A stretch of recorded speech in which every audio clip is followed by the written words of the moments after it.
नमस्कार दोस्तों, welcome to DS education. स्वागत है आपका मेरे यूट्यूब चैनल डीएस एजुकेशन में। मैं हूं दिनेश साहू और दोस्तों हम अध्ययन कर रहे हैं भारतीय राज्य व्यवस्था का या फिर इंडियन पॉलिटी का। दोस्तों आज का हमारा टॉपिक है अध्यादेश या फिर ऑर्डिनेंस। ठीक है, इसका उल्लेख हमारे भारतीय संविधान में आर्टिकल 123 में किया गया है। ठीक है, तो ये आर्टिकल भी बहुत ज़्यादा इंपॉर्टेंट हो जाता है प्रीलिम्स की दृष्टि से। ठीक है, इसके अलावा ये टॉपिक प्री और मेंस दोनों की दृष्टि से बहुत इंपॉर्टेंट है। ठीक है, तो स्टार्ट करते हैं दोस्तों आज का हम टॉपिक। ठीक है, अध्यादेश। सबसे पहले तो आप ये जान लीजिए कि अध्यादेश होता क्या है। ठीक है, और इसे कौन लाता है या फिर कौन पारित करता है। ठीक है, तो देखिए दोस्तों, अध्यादेश एक प्रकार का अस्थायी कानून होता है। ठीक है, जो राष्ट्रपति या फिर प्रेसिडेंट के द्वारा पारित किया जाता है। ठीक है, ये बात आपको याद रखना है। तो सबसे पहले यहाँ लिख देता हूँ मैं, अध्यादेश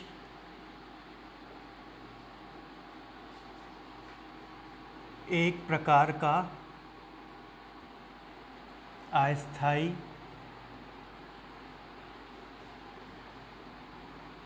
कानून। ये अस्थायी क्यों है अभी हम आगे डिस्कस करेंगे। ठीक है, अध्यादेश एक प्रकार का अस्थायी कानून होता है जो प्रेसिडेंट के द्वारा लाया जाता है ना। ठीक है, तो ये एक अस्थायी कानून होता है। ठीक है, विशेष तौर पर आपको याद रखना है अस्थायी कानून। ठीक है, और किसके द्वारा लाया जाता है? राष्ट्रपति के द्वारा या फिर प्रेसिडेंट के द्वारा। सबसे पहली बात ये हो गई। ठीक है, और संविधान के आर्टिकल 123 में इसका उल्लेख किया गया है। ये आर्टिकल भी बहुत ज़्यादा इम्पॉर्टेंट हो जाता है। ठीक है, अब आपको ये बात ध्यान रखना कि जो अध्यादेश है फिर ऑर्डिनेंस है कब जारी किया जाता है। ठीक है, देखिए हमारी जो संसद है, ठीक है, इसमें दो हाउस होते हैं, एक होता है लोकसभा, एक होता है राज्यसभा। ठीक है, तो इसमें मैंने दोस्तों पढ़ाया था आपको सत्रावसान वगैरह के बारे में। ठीक है, सत्रावसान, विघटन, स्थगन, ये सब पढ़ाया था उस टाइम पे, बताया था सत्रावसान। ठीक है, तो जब दोस्तों संसद के, ठीक है, या तो दोनों सदनों का या फिर दोनों में से किसी सदन का सत्रावसान चल रहा होता है। सत्रावसान मतलब एक सदन से दूसरे सदन की कार्यवाही के बीच का समय या फिर अवकाश, है ना, किसी सदन का अवकाश, उसको और क्या बोला जाता है? विश्रांति काल। विश्रांति काल। अब मैं आपको अच्छे से समझाता हूँ। ठीक है, मान लीजिए लोकसभा का सत्रावसान चल रहा है। ठीक है, या फिर उससे बोला जाता है विश्रांति काल या फिर अवकाश। लोकसभा का अवकाश चल रहा है। ठीक है, लोकसभा सत्र में नहीं है। या फिर राज्यसभा का सत्रावसान चल रहा है। ठीक है, अवकाश चल रहा है। इसके अलावा या फिर दोनों का सत्रावसान चल रहा है। ठीक है, उस कंडीशन में अध्यादेश लाया जाता है। एक बार मैं यहाँ पे लिख देता हूँ। ठीक है, संसद का विश्रांति काल। विश्रांति काल क्या होता है दोस्तों? सत्रावसान जब चलता है किसी सदन का, उसी को ही, मतलब जो अवकाश का समय होता है उसको ही विश्रांति काल बोला जाता है। ठीक है, वो अवकाश का समय, उसे ही विश्रांति काल। ये मैंने आपको बताया था उस टॉपिक में। ठीक है, जिसमें हमने सत्रावसान विघटन के बारे में चर्चा की थी। ठीक है, तो संसद का विश्रांति काल चल रहा हो तब जारी किया जाएगा। ठीक है, पहले बात तो होगा, संसद में क्या आ गया? लोकसभा भी आ गई, राज्यसभा हो गई। जब दोनों का विश्रांति काल चल रहा हो, एक कंडीशन ही हो गई। ठीक है, दूसरी कंडीशन क्या हो गई? जब लोकसभा का विश्रांति काल चल रहा हो। ठीक है, लोकसभा का विश्रांति काल चल रहा हो, राज्यसभा का भले ही चल रहा हो सत्र। ठीक है, दूसरी कंडीशन ही हो गई। तीसरी बात क्या, तीसरी कंडीशन क्या हो गई? राज्यसभा का विश्रांति काल चल रहा हो। ठीक है, तो ये तीन कंडीशन होती हैं जब राष्ट्रपति अध्यादेश जारी करता है। ठीक है, संसद का विश्रांति काल चल रहा हो, संसद मतलब लोकसभा का भी, राज्यसभा का भी। ठीक है, या फिर लोकसभा का विश्रांति काल चल रहा हो या फिर राज्यसभा का विश्रांति काल चल रहा हो, तो इन कंडीशनों में राष्ट्रपति अध्यादेश जारी करता है। ठीक है, अध्यादेश जारी करता है। ठीक है, जब दोनों सदन सत्र में होंगे तब राष्ट्रपति अध्यादेश जारी नहीं करेगा। नोट डालकर लिख लीजिए। ठीक है, नोट डालकर अलग से लिख लीजिए। जब दोनों सदन सत्र में होंगे, ठीक है, कार्यवाही उनकी चल रही हो, जब दोनों सदन सत्र में होंगे तब राष्ट्रपति अध्यादेश जारी नहीं करेगा। ठीक है, ये नोट डालकर आप अलग से लिख दीजिए। ठीक है, तो आगे चलते हैं दोस्तों, है ना। अगला पॉइंट है, एक पॉइंट और विशेष आपको याद रखना है। जब लोकसभा का विघटन हो गया होगा, है ना, जब लोकसभा का विघटन हो गया हो, अब विघटन मतलब लोकसभा का समापन हो गया हो या फिर लोकसभा समाप्त हो गई हो। ठीक है, तो लोकसभा का विघटन हो गया हो, उस टाइम भी अध्यादेश जारी नहीं किया जाएगा, ठीक है, अध्यादेश जारी नहीं किया जाएगा, इस प्रकार से आप लिख लीजिए, ठीक है। क्या क्या देख लिया दोस्तों, अध्यादेश कब जारी किया जाएगा, एक बार मैं और रिवीजन कर देता हूँ, ठीक है। देखिए संसद का सत्रावसान चल रहा हो, या मतलब राज्यसभा का भी सत्रावसान चल रहा हो, ठीक है, और लोकसभा का भी सत्रावसान चल रहा हो, ठीक है। सत्रावसान और विश्रांति काल वो एक ही चीज़ है, ठीक है। इसके अलावा या फिर लोकसभा का विश्रांति काल चल रहा हो या फिर राज्यसभा का विश्रांति काल चल रहा है, इन तीन कंडीशन में राष्ट्रपति अध्यादेश जारी करता है, ठीक है। और लोकसभा का यदि विघटन हो गया हो तो उस टाइम अध्यादेश जारी नहीं किया जाएगा, ठीक है। विघटन किसका होता है, सिर्फ लोकसभा का होता है, राज्यसभा का विघटन नहीं होता, ये बात आपको मैंने अच्छे से बताई थी, विघटन क्या होता है ये भी बताया था, ठीक है। अब चलते हैं दोस्तों, ठीक है, आखिर ये है क्या, अध्यादेश है क्या, अस्थायी कानून है क्या। देखिए दोस्तों, हमारे जो भारत है, ठीक है, हमारा देश है, इसमें कानून बनाने की शक्ति किसको प्राप्त है, संसद को प्राप्त है ना, संसद कानून बनाता है, ठीक है। तो जब संसद सत्र में नहीं है या फिर इसका कोई सदन सत्र में नहीं है, ठीक है, तो राष्ट्रपति को ये शक्ति दी गई है कि वो अध्यादेश जारी करके कोई कानून बना सकता है, ठीक है, जो कि कानून कैसा होगा, अस्थायी प्रकार का होगा, ठीक है। तो जब भी संसद सत्र में नहीं होती तो राष्ट्रपति अध्यादेश जारी कर एक अस्थायी कानून बना सकता है, ठीक है। बाद में उसको स्थायी करने की प्रक्रिया क्या है वो हम बाद में चर्चा करेंगे, ठीक है। अब ये बात आपको ध्यान रखना है कि करता कैसे है ना राष्ट्रपति अध्यादेश। तो सामान्यतः मंत्रिपरिषद की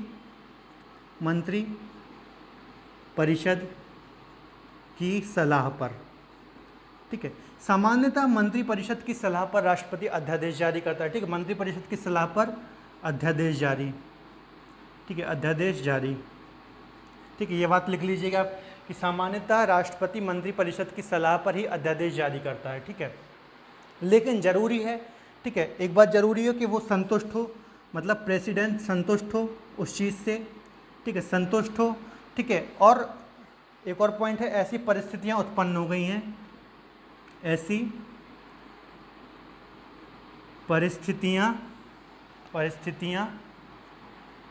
उत्पन्न हो गई हैं, ठीक है, कि एक कोई कानून बनाना है, ऐसी परिस्थितियां उत्पन्न हो गई हैं कि किसी कानून की आवश्यकता है, ठीक है, किसी कानून की आवश्यकता है, ठीक है। तो राष्ट्रपति अध्यादेश जारी करता है। एक बार मैं फिर से रिपीट करता हूँ, ठीक है, मंत्रिपरिषद की सलाह पर ही राष्ट्रपति अध्यादेश जारी करता है, ठीक है। अध्यादेश जारी करने की शक्ति राष्ट्रपति के पास तो है, परंतु किसकी सलाह पर है, मंत्रिपरिषद की।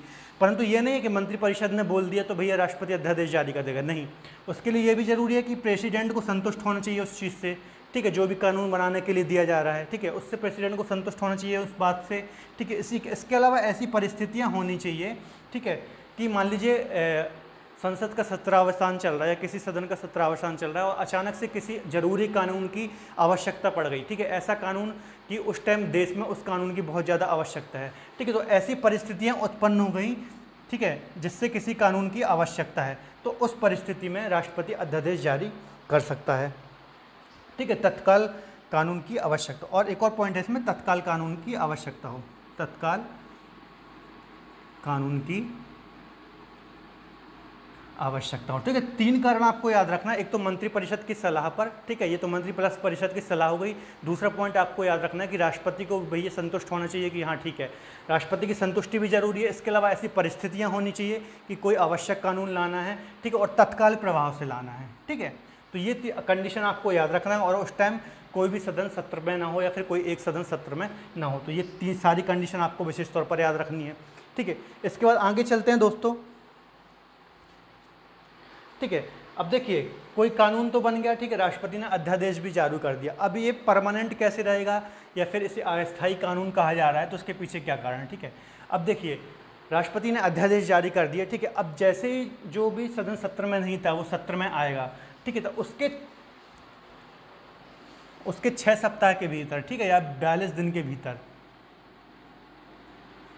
ठीक है, 42 दिन के भीतर या फिर 7 सप्ताह, एक ही बात है, 7 सप्ताह या,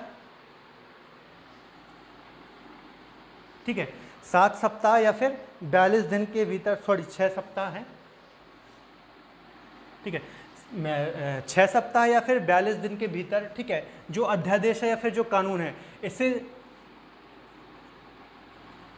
संसद के दोनों सदनों से पास कराना जरूरी है, ठीक है, 42 दिन के भीतर। ये आपको विशेष तौर पर याद रखना है, ठीक है। 6 सप्ताह या फिर 42 दिन के भीतर उस कानून को सत्र में आते ही लोकसभा व राज्यसभा से पास करना जरूरी है।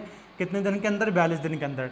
तो वो जो अध्यादेश है वो कानून बन जाएगा, ठीक है। अब कोई भी सदन इसको रिजेक्ट भी कर सकता है, ठीक है, तो वो वहीं ख़त्म हो जाएगा। इसके अलावा इससे ज़्यादा समय तक रखता है, मतलब इसको लंबित कर दिया जाता है, तो भी वो समाप्त हो जाएगा।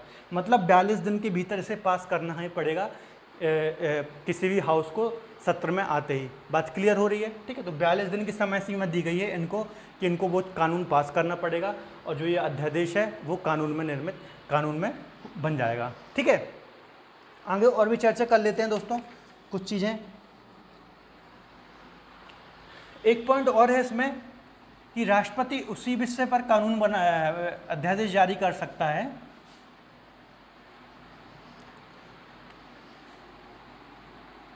राष्ट्रपति उन्हीं विषय पर अध्यादेश जारी कर सकता है जिन विषयों में संसद को कानून बनाने की शक्ति है, ठीक है। तो देखिए, राष्ट्रपति उन्हीं विषयों पर अध्यादेश जारी कर सकता है, ठीक है, जिन विषयों पर संसद को कानून बनाने की शक्ति होती है, ठीक है। ये विशेष तौर पर आपको याद रखना है, ठीक है। तो ये साधारण सा पॉइंट है, इसमें कुछ समझाने वाली चीज़ नहीं है, ठीक है। एक और बहुत इंपॉर्टेंट पॉइंट है, ठीक है, कि जो हमारा न्यायालय होता है, सुप्रीम कोर्ट होता है, ठीक है, सुप्रीम कोर्ट को इस कानून पर, ठीक है, न्यायिक पुनरावलोकन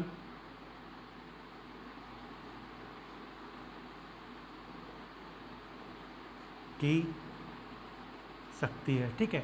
जो सुप्रीम कोर्ट होता है दोस्तों, जो हमारा न्यायालय होता है, उसको इस कानून पर न्यायिक पुनः अवलोकन की पूरी शक्ति प्राप्त है, ठीक है। वो बिल्कुल देख सकता है कि ये कानून कहीं मौलिक अधिकार के विरुद्ध तो नहीं है, ठीक है, मौलिक अधिकार के विरुद्ध तो नहीं है, ठीक है। इसके अलावा मूलभूत ढांचे के विरुद्ध तो नहीं है, मूल ढांचे है ना, मूल ढांचे के विरुद्ध तो नहीं है, हमारे संविधान को आहत तो नहीं करता, ऐसा कोई कानून तो नहीं है, ठीक है।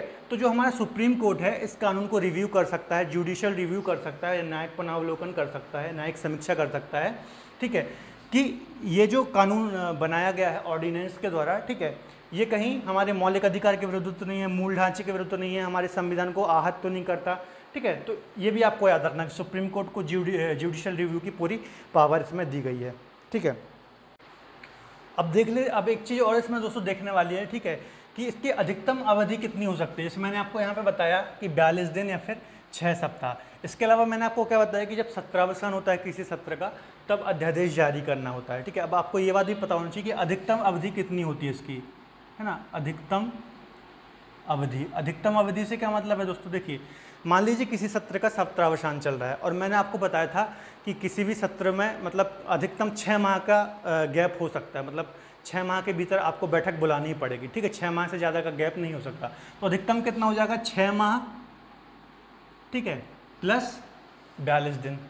तो अधिकतम इतना समय हो सकता है, ठीक है। मान लीजिए राष्ट्रपति ने अध्यादेश जारी किया, ठीक है, और उस टाइम सत्रावसान चल रहा है, ठीक है, और 6 महीने बाद वो सत्र वापस से आता है, मतलब बैठक होती है किसी सदन की, ठीक है। तो 6 माह का समय वो हो गया, और प्लस 42 दिन ये वाला, ठीक है। तो अधिकतम इतना समय हो सकता है, ठीक है। इसको मतलब इसको कानून बनने में संसद के द्वारा इतना समय लग सकता है अधिकतम, और मिनिमम ये 42 दिन तो मैंने बता दिया गया, ठीक है। सत्र में आते ही 42 दिन का समय रहता है उनके पास, ठीक है। तो ये सारी बातें मैंने आपको बता दी, इससे रिलेटेड दोस्तों सारी पॉइंट मैंने यहाँ पर कवर कर दिए हैं, ठीक है, कोई पॉइंट छूटा नहीं है,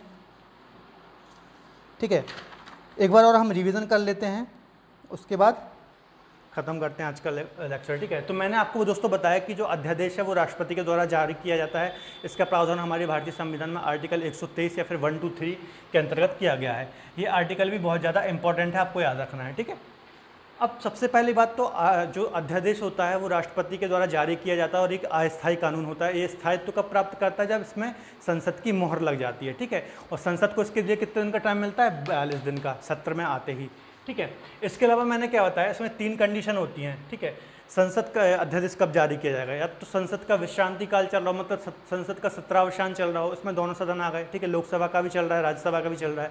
इसके अलावा लोकसभा का विश्रांति काल चल रहा हो या फिर राज्यसभा का विश्रांति काल चल रहा हो, ठीक है। तो इन कंडीशन में राष्ट्रपति अध्यादेश जारी करता है, ठीक है। और क्यों करता है दोस्तों? ऐसी क्या जरूरत पड़ गई कि राष्ट्रपति को अध्यादेश जारी करना पड़ रहा है? तो लोकसभा का पहली बात तो मंत्रिपरिषद की सलाह पर राष्ट्रपति अध्यादेश जारी करता है, ठीक है। दूसरा पॉइंट क्या है कि प्रेसिडेंट को संतुष्ट होना चाहिए, ठीक है। एक तो संतुष्ट होना चाहिए, दूसरा ऐसी परिस्थिति उत्पन्न हो गई है कि तत्काल किसी कानून की ज़रूरत है, ठीक है। तो ऐसी परिस्थिति उत्पन्न होने के कारण करता है, ठीक है। और तत्काल कानून की आवश्यकता। तो ये 3 पॉइंट आपको याद रखना है। एक तो मंत्रिपरिषद की सलाह पर, दूसरा राष्ट्रपति को संतुष्ट भी होना चाहिए, ऐसा नहीं कि सिर्फ मंत्रिपरिषद ने सलाह दे दी, प्रेसिडेंट का संतुष्ट होना भी जरूरी है। इसके अलावा ऐसी परिस्थिति उत्पन्न होगी कि तत्काल किसी कानून की जरूरत है, तो इन परिस्थितियों में राष्ट्रपति अध्यादेश जारी करता है, ठीक है। इसके अलावा लोकसभा का यदि विघटन हो गया तो उस परिस्थिति में अध्यादेश जारी नहीं किया जाएगा, ठीक है। राष्ट्रपति उन्हीं विषय पर अध्यादेश जारी करेगा जिस पर संसद को कानून बनाने का अधिकार है, ठीक है। इसके अलावा सुप्रीम कोर्ट को इस कानून पर जो अध्यादेश द्वारा कानून बनाया गया है, ठीक है, जुडिशियल रिव्यू करने का पूरी शक्ति दी गई है, ठीक है। कहीं ये मूल ढांचे के विरुद्ध तो नहीं है, मौलिक अधिकार के विरुद्ध तो नहीं है। इसके अलावा ठीक है, जैसे ही हमारी संसद के सदन सत्र में आते हैं तो उन्हें 42 दिन का समय मिलता है, ठीक है। 42 दिन के अंदर उस अध्यादेश को उन्हें पारित करना होता, नहीं तो ये समाप्त हो जाता है अपने आप, ठीक है। ये बात आपको याद रखनी है। और अधिकतम अवधि कितनी हो सकती है? 6 माह प्लस 42 दिन, ठीक है। तो ये आपको ऑलरेडी समझ में चीज़ें आ गई होंगी। तो ये जो था दोस्तों ऑर्डिनेंस या फिर अध्यादेश आज का हमारा लेक्चर, ठीक है। कोशिश की है मैंने आपको आसान शब्दों में समझाने की, आसान भाषा में समझाने की। आशा करता हूँ आपको चीज़ें समझ में आई होंगी। इसके अलावा इसके बाद भी आपको यदि कोई डाउट है तो आप मुझसे कमेंट बॉक्स में जुड़ सकते हैं। तब तक के लिए धन्यवाद, अपना ख्याल रखें, ठीक है। और यदि आपको आज का लेक्चर पसंद आए तो प्लीज़ वीडियो को लाइक कर दें, हमारे चैनल को सब्सक्राइब कर लें और कमेंट कर लें। तब तक के लिए धन्यवाद, अपना ख्याल रखें।